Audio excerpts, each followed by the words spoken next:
Ako nga po pala si Arthur Maronya. Ay, umiyak na yan. Casey. Ako po ang panganay sa magpipinsan. Tama ba kayo? Ako ang panganay niya.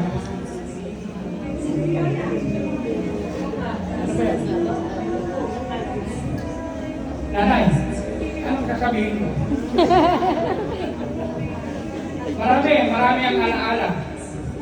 Maraming mga okasyon na magkakasama.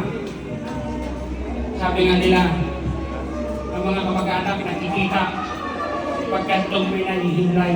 Pero hindi ko totoo yun. Hindi nyo lang napapansin. Marami din mga okasyon na masasaya. Magkakasama tayong lahat. Kaya lang, kung kailan nawala yung isang tao, doon natin makikita yung kahalagahan niya. Yung mga bagay na nagawa niya.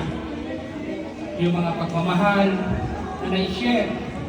Sabi nga kanina ni Vanessa, ang pamilya maraming hindi alam sa kanya.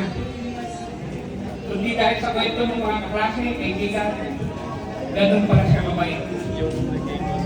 Kaya, yun lang po sa pamilya ng Rosa. Ako po si Art. Maraming salamat po sa inyo. Thank you.